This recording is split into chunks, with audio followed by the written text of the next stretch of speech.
welcome back to the Beach Bum Bookworm. I am Tiffany. I'm so glad y'all found me again today. My channel's all about cozy mysteries and romance books, and today I'm here with my favorite romances of 2025 so far. I was gonna do a separate mid-year freakout tag. So I did a mid-year freakout tag and I really focused on cozy mysteries. And I was gonna do a mid-year freakout tag for romance books, but I just decided to give you some details of my favorite books of 2025 so far. Oh my gosh, I'm so excited to tell you about them. Let's just get started in 3, 2, 1, go!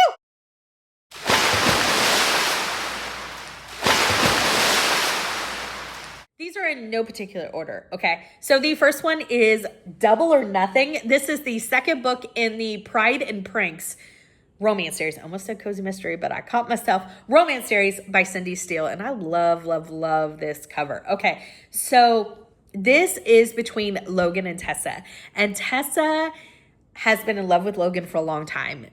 Logan is Tessa's best friend's brother. So she grew up around him. He was a few years older than her, and she, had a journal. I love Logan. And she was constantly embarrassing herself and that sort of thing. But again, he was a few years older than her, and he just thought that she was his little sister's best friend, sort of thing.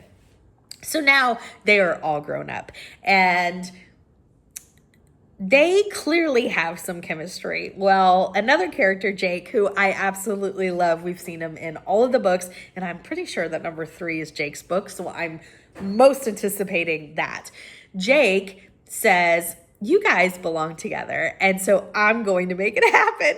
And they're like, no, they're like fighting it every step of the way. He's like, look, so his father, who was in and out of his life, he doesn't want a relationship with this dad, gave him like this very old classic truck that's worth a lot of money. He's like, if you guys can go on dates all summer long and not fall in love, I will give you this truck, because he doesn't want it anyways. And so, and then he's like, you do what you want with it. I don't care.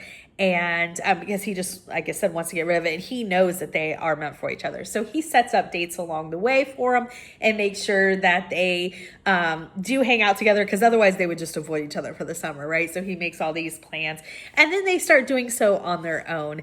And this series, the Pride and Prank series, just has just such great banter and found family. I absolutely have really, really enjoyed this series. And again, can't wait for number 3, because I have a feeling it's Jake's book. I actually think I know it's Jake's book.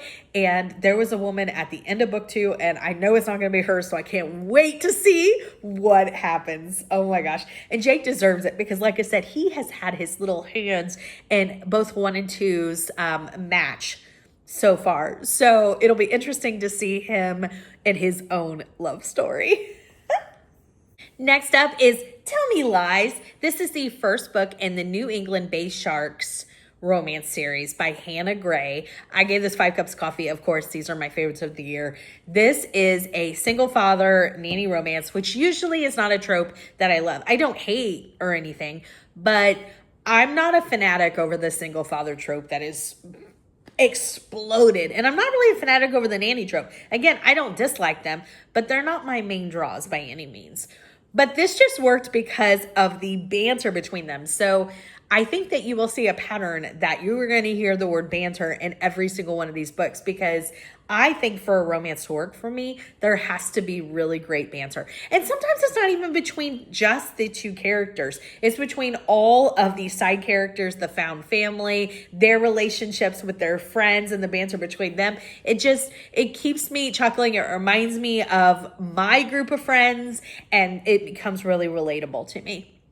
So again, single father, nanny. He is a professional hockey player. He needs somebody to come on the road and watch his kid. And he's like, look, I just want someone who's not weird and going to put like pictures of my kid on the internet or try to stalk me or, other strange things. And our main female, Macy, she is an author. And so as they're spending time together, he finds out that she is writing a spicy hockey romance, which again, he plays hockey. And so he's like, oh, maybe I can give her some scenes to write. And it's just the found family and the Forks proximity, which I really enjoy, is definitely a thing here because they are traveling together. It really, really, really worked for me. I will say I read number 2. I still liked it, but I didn't like it as well as this one. This one just, it was cream of the crop. So good. The next favorite on my list is the Run option. I'm going to put it right here. This is the 3rd book in the More Than a Game romance series by Annah Conwell. So this series is really interesting because each one is a sports romance, but a different sports romance. So if you read like The Windy City, it's the same kind of concept. The first book was hockey. The second book was golf. And the third book is football.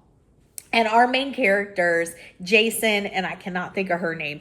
So the female character in this is the social media expert for his NFL team. And she is Canadian, and she has forgotten to do some paperwork that she needed to do to be able to stay in the United States. And she's like, I got a job and a life here. And they're like, sorry. And Jason, who has clearly been very into her, but she sees him as nothing but a nuisance and a cocky football player. But he does stuff even before all this happens. He was already doing stuff that like he wanted to definitely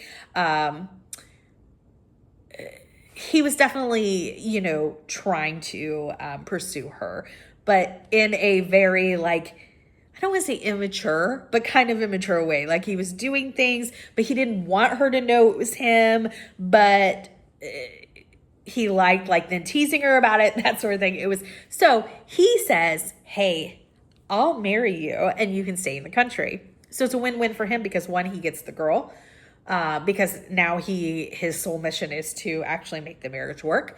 2, he kind of has this bad boy image. And so that'll also be a reason, you know, for him and a way to help his career.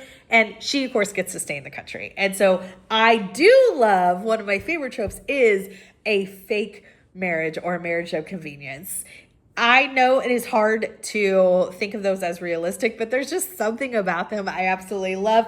And I absolutely loved this one. So I also want to mention in this series that this has a great found family aspect. So all of the guys in this series, the main male characters so far, have been professional sports players. Again, hockey, the second one's a golf, this one is football. And they also are video gamers. They play video games like on their time off. And they have a set time where they play video games together and they all wear the headsets and can talk to each other. And there is a lot of picking on each other and razzing each other and all that. But there's also a lot of like them talking through like whatever's really going on in their life. And you can tell they're also very supportive of one another and want the best for each other. And it's just fantastic. Next up is Only Mine. This is the 5th and I think the final book, unfortunately, in the Honey Mountain series. I've loved every book in this series. I thought they were fantastic. This is by Laura Pavlov. This is the first series I've read from her. I will be picking up many, many, many more. So it's very much a small town romance. Each book is a different Thomas sister, but I think there's only 4 Thomas sisters and there are 5 books. So I don't remember who the 5th book is, but alas. I mean, 5th book, like this is the 5th book in the series and this is one of the Thomas sisters, but I'm saying one of the 5 books has to be somebody else because there's only 4 girls. Or am I missing a girl? Anyways, alas, let me just say that this one is Dylan Thomas. And Dilly has been my favorite character through the whole series. So she is very much like the tough sister that's like, we are independent women and, you know, we don't need men and I just want to focus on my career and life. And I love that about her. I love that she was fiercely independent. But then that's also why I was so excited to see the man who she did end up with, who she did pick, who did, you know, win her over. And that is Wolf. And their chemistry and banter together is off the charts. And it was just so much fun to see Dylan kind of succumb to love. And it was a great ending to the series. I highly recommend the Honey Mountain series by Laura Pavlov. Next up is Flirting with Fire. This is the first book in the Blue Collar Brothers romance series by Piper Rayne. There are 3 books in this series. I just wanted to be clear. The first book, The Playing with Fire, is obviously a firefighter. The second book is a police officer. The third book is an EMT. If you don't want to read about a police officer, don't. If you do want to read about a police officer, more power to you. I just want you to be aware. I'm not taking a stance either way, and I don't need to hear your stance. Whatever you want to do is perfectly okay. Okay, so Flirting with Fire. Let me tell you about it. It features Morrow and Madison. And Madison and Morrow went to high school together, but they were like in 2 very separate high schools, even though it was one high school. Let me explain. So Morrow was this very popular, high school. He was king sort of thing. And Madison, it wasn't that she was like, had a horrible experience, but she was definitely kind of in the shadows and, was more studious and this sort of thing. And so she's had a crush on Morrow for years. And they did have one night where, I don't mean one night like they had a one-night stand or anything like that, but they were at a party together and she ends up driving him home, or he drives her home. She ends up driving him home through circumstances, and they do talk, and there's this moment where they might kiss and then it's kind of interrupted. But Morrow has no recollection of that or her. So there's this auction gonna happen of, bachelors in town. And it's specifically like the firefighters, the police officers, the EMTs, that sort of thing, the first responder kind of thing. And so there are actually the 3 boys. Like I said, one is each one of those. And so Madison's best friends have known that she's been in love with Morrow, and they also have chemistry with the other brothers, even though they don't necessarily want to. You'll see that in the other books. But they all take each other's paddles and decide, you're going to bid on a guy for me, I'm going to bid on a guy for her, and she's going to bid on a guy for, you, sort of thing. So they're not bidding for themselves. Well, of course, for Madison, they pick Morrow. And she is just like, oh my gosh, I'm so embarrassed. I'm going to completely embarrass myself in front of him, blah, blah, blah, blah, blah. And so when he comes over, he sees her and is immediately very attracted to her. And he's like, oh gosh, I got lucky and this and that. But he doesn't remember her from high school at all, which is very, upsetting to her. And she feels like it's because she was heavier then. And he just, why didn't he give her blah, blah, blah, blah, blah. But they, end up spending a lot of time together, and he convinces her to go on this date with him because, she was bought. He was bought for this auction. And so it kind of goes from there. And I really, really, really, really enjoyed it. The 2 of them in books 2 and 3 are also my favorite characters. I really love them together. Next up is King's Distraction. This is the first book in the King Dynasty romance series. This is by Iesha Bree. I hope I'm saying the name correctly. So it takes place at a winery in California. So the King family own not just a winery, but each sibling owns different restaurants or a business. So their father has passed away and has left them each something to run. And so each book is going to be, I think, a different member of the King family. So I'm so excited to get to number 2. So this is Zeno, and Zeno inherited the winery, and he's very much wants to honor his father, but in a way in his mind, that means he can't change anything at the winery. But that also means that things are very stagnant. It's not that the winery is doing fine, but it could continue to grow and get bigger and become more profitable and more whatever if there were some changes made. But he's just very stuck in, this is the way my dad did it.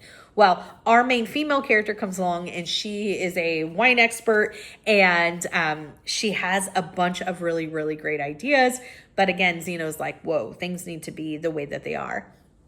Very much so, right from the beginning, there's a lot of chemistry between them. However, our main female character, I cannot remember her name, she wants to make sure that she doesn't get involved with her boss, because obviously the power dynamic and the, you know, the boundaries and all that. But also she just left a place where that same thing happened. So she was involved in someone who was an authority figure to her, and that went bad, and it really went bad for her. So she's like, I've learned my lesson. I've been burned. But her and Zeno, their chemistry is off the chart. It is so good. Really, really enjoyed it. You get a lot of the family, of the King family, and I love them. The mom is hilarious. The matriarch of the family. I can't wait to read more in this series. It was so good. The next one is When We Burn. This is the first book in the Blackwells of Montana. I can't wait to read the next one. This is by Kristy Proby. This features Bridger and Danny, and Danny has lots of trauma. So please check your trigger warnings for abuse while growing up with her father. And he is now deceased. Her father is now deceased, and he has come back. Well, Danny has always been in love with and around Bridger, who is her brother's best friend. Is it her brother's? Are you determined that my brother was her brother was my best friend, so her brother's best friend. And but that family, Bridger's family, has really been a support system for Danny and all of the siblings while growing up, not just the best friend. And so they are quite close. She's quite close with his entire family. And like I said, now she's back in town. Her father has passed away. And you get to see Danny and Bridger kind of come back together. And this one was so, like I said, there is definitely trigger warnings and all that stuff. But also Bridger's like wanting to protect her and take care of her, and it was just the things that he did, the little things, not just the big things. It was it was so good. I can't say enough about it. Really, really loved how Kristy Proby wrote these characters. Next and last is The Enemy Trap. This is by Maren Moore. Holy moly, I love this one. This one is sports, it's fake dating, it's enemies to lovers. I was trying to see if there was any other tropes listed. There's lots of things happening in this one. So this is Hayes. Hi, baby. Hi. This is Hayes and Sophia, sorry. And their best friends are married. They are enemies. They're constantly bickering. They're constantly trying to outdo each other in terms of like, I'm going to be the best aunt. No, I'm going to be the best uncle. I'm going to buy the best presents for these kids. And because again, their best friends are married. And those best friends know that underneath all of this bickering and, constant like jabbing at each other is love. So they decide that they're going to trap them together. And so they do. And the two are not happy. And it's just one night, so they're like, fine. They're stuck on a boat. You'll have to read more about that. It's hilarious. But they decide to pass the time, and the only way that they can pass the time and be around each other and not rip each other's throats out, supposedly, is to drink tequila. I think it's tequila, but anyways, they drink heavily. Whatever it was. I can't remember what the liquor was, but they drink heavily. And they end up having a one-night fling, and she ends up pregnant. And so they decide that they're going to be fake fiancés. He is a hockey player, and this will just tarnish his rep in the media. And I can't remember what her reasoning is, but they decide, okay, we're going to be fake fiancés, but real baby parents, because they are really having a baby. And so they move in together, and it just goes from there. And them two together, I cackled so much. Their banter is so good. This one was so much fun. Her friends were so devious, but it was for the best. It was still devious, but it was for the best. Those are my favorites of the year. I am dying to hear your favorite romance books of 2025 so far. Give me a big thumbs up in this video. And until next time, may all your future reads be 5 stars. Bye, everybody.